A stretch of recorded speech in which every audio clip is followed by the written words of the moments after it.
Hello, welcome back to the Spydahs Web, and it's question and answer session number 2. Now, if you'd like to ask any questions, please feel free in the comments section below this video. I will answer any questions about any subjects as well as I can. But obviously, if I think it's a bit too personal, then you ain't getting an answer. Right, we've had 3 questions this week, and in no particular order. Let's see what we've got. Miniatures, dioramas, etc. Uzo 12 Zorbus asked, what do you think about conversions? For me, they open a lot of perspectives. It gives the opportunity to put more life in your miniatures. Yes, I thoroughly agree. It also helps when you've got certain vehicles and things that are mentioned in the rules, but there isn't actually a set model for that vehicle. There's quite a few games in the past. There's quite a few Games Workshop vehicles and figures that had been mentioned but not had a figure for. Works wonderful for that. When you've got something like Orcs for 40k, I keep talking about 40k because I think it's the one that everybody will know, and it's a good basis for talking about. So we've got a shared level of reference for this. But the Orc faction, it's wonderful for conversions. You can get away with doing almost anything. I'm going to show you some of my little conversion type things. Pictures will be popped up about there, and I've done a few little conversions. I'm not really a modder or anything like that, or a model maker or whatever. I just like collecting the figures and painting them and that. But yeah, as far as mods are concerned, yeah, I'm all for it. If you've got the confidence and the ability to do these models, then go for it. Have fun and take it to as take it as far as you want to take it. I mean, there's a few things I've done for personalising stuff, like putting little blobs of green stuff on my salamanders' armies to make it look like dragon scales. I'll put a photograph up of that as well. But yes, it's anybody who can do modding well and conversion stuff well, you know, complete respect for the ability there, because it's something I can't do. I don't have the hand. I don't have the steady enough hand to do the cuts properly and whatever. When I've tried to do it, I've made a mess of it 9 times out of 10. So I've done a few, let's say, minor modifications, and I've done 1 or 2 scratch build stuff, but that's usually been for my 40k Orcs army. And you've seen the pictures already, so I hope you've liked them. But yeah, any modifications, conversions, stuff like that, fantastic. They do add a lot of... Will you get out the road? Go on, move. They do add a lot to the actual experience of the game and the look of the game as well. Come on, get on here and lie down. Shut up. I hope I've answered your question as much as I can. But yeah, I do like a good conversion and good modification. Yeah. The one thing I don't like is homogenization. It annoys me when you go into one town, when you're going from one town to another town, and that town looks exactly the same because it's all the same shops. You know, living in Wigan, if I go to somewhere like Southport or St Helens or Manchester or Bolton or whatever, the one thing I will not do is go into the same shops there that we've got in Wigan. I don't see the point. If I wanted to get something, I'd go into the shop in Wigan and get it. The same with games, you know. having people having two Space Marine armies that are exactly the same, apart from different colours. No. Okay, they're supposed to be, what do we call it? They're supposed to sit in with the uniform and the codex and stuff like that, but a little bit of personalisation goes a long way, and that's how I see it. Make your armies individual, even if it's just basing them differently or something like that. Or if you don't have the skill or the ability to actually do full-on conversion work, just make it different with the base. You know, it's as long as it looks your own, as long as it's personalised to you, and as long as it looks good, and as long as it has that little bit of a wow factor, as if to say, oh, that is awesome, you know, it's all good. It's all good. It's all good. The next question is from Silver Snow RF. Hi Stephen, I'm a member of an English-speaking club for foreigners for improving our speech. We used to play several board and card games on English, of course. Our favourite one is Resistance. Would you recommend something else, a bit different, but also based on conversation? Thanks for the answer. Okay, well, I've already given a brief answer in the message thread, in the comment section of the video we asked that in, but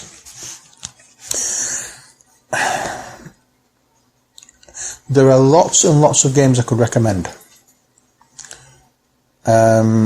Dixit is one. I mentioned this in the first one. It's one of the early ones that I played. Basically, you're just giving clues to a picture on the card to try and get people to pick one of their cards, and then all bet on which card it was the one that was picked. You can make that you make the clues as long or as short as you want. You know, that's a good one. That's based on language.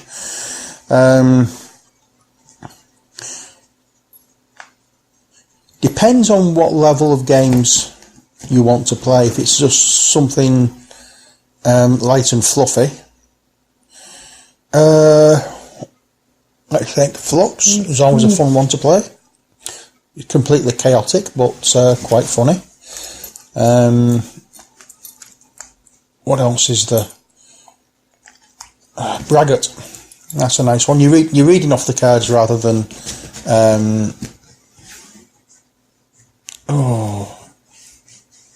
what's the word I'm looking for? You're reading off the cards rather than actually having a conversation and planning out and forming strategies and stuff like that. But again, it is a good, funny game to play. Pandemic the Cure. Dice rolling game, but you still have to sort out your tactics and where you want to go. So that would be a good one. Again, if you want something a little heavier, the games I really do love for things like that, Pandemic, first and foremost. The Dungeons & Dragons adventure system games. If there's somebody who is comfortable as being a games master, something like that. Descent. I'm assuming the new Star Wars version of Descent will be as good. I've not played it yet, I don't know. What else could there be?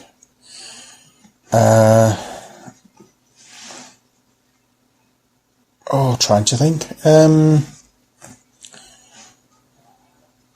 Anything really that's cooperative would be brilliant for this, because you're working together to try and beat the game. So any cooperative game would be good. If you've got somebody who, as I say, be okay as a good DM who can work on their own, Letters from Whitechapel, Spectre Ops, brilliant, because you're all working together to try and find something, apart from one person who is either the bad guy who is the bad guy. Unless it's Whitechapel, obviously Jack the Ripper in Spectre Ops is one of the agents, and the rest of you play a hunter. So yes, any of those. Sentinels of the Multiverse card game where you're talking to each other, trying to sort out your strategy of how you're going to beat the main bad guy. So anything really that's cooperative is brilliant for working together. Role-playing games. If you don't want to go through the dice mechanic, there's one called Dread. Will Wheaton's did a 2-part tabletop edition of that one. You use Jenga blocks.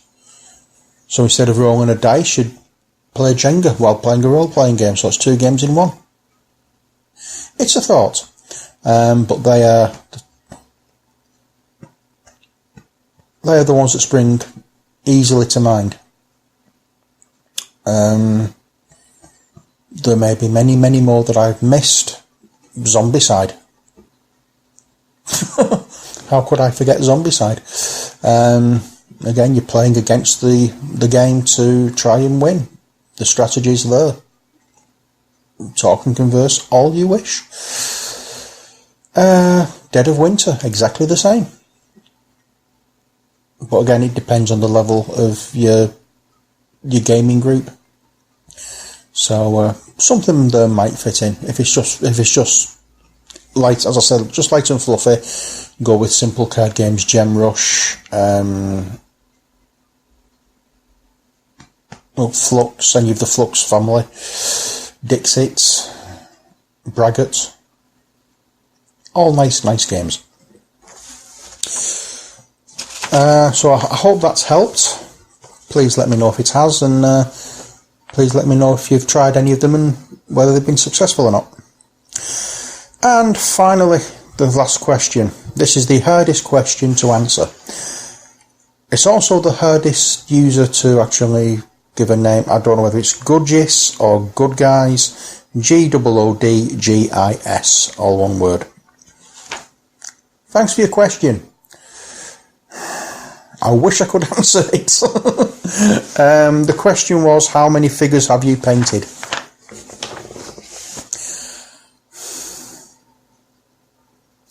That's like asking somebody how many songs have they listened to, or how long is a piece of string. It's totally impossible to answer. I've not counted at all. The last thing I painted was things for Spectre Ops. There was 8 models there was 8 minis in that game. I've painted more than 8. We've got the 124 or 142 models in the first 3 D&D games, Adventure System games. I've painted, there's those. What's that, Spectre Ops, Zombie Kings of War Army. I've got a big Salamander's Army in my cupboard, my display unit. There's just off camera. 1.5 sets of Space Hulk with the Mission Dreadnought campaign. There was Hero Quest. There was the first run I did of Tyrannids in Warhammer 40k in the 90s. Then I stopped that completely for a while. Oh dear Lord, how many? I'm working through Zombicide. I'm working through the Dungeon Command D&D games. I've painted Necrons. I've painted my Orc Army. There's, I don't know. I really don't know. Hundreds of minis I've painted. Hundreds, literally hundreds. And there's still more to come. If you watch all my videos, you don't even get close because I've painted more than that. So, I don't know. I really do not know. It's not a question I can answer very easily. I've not kept count. Oh dear Lord. So the answer is hundreds. That's all I can say. More than 8. More than 8. We'll grant you. Yeah. Yeah. Right. So that's as best as I can for answering that question. It's not a question that can be answered, unless of course I only started painting last week, and then I can say 6. But I've been painting. Before painting gaming figures, I was painting model planes and stuff like that when I was a kid, so if you're counting them as well, God knows how many. So, yeah, I've painted a lot of figures in my time. A lot of figures. So, I'm sorry I can't be more specific, but as the way orcs count, 1, 2, 3, 4, 5 lots. So yeah,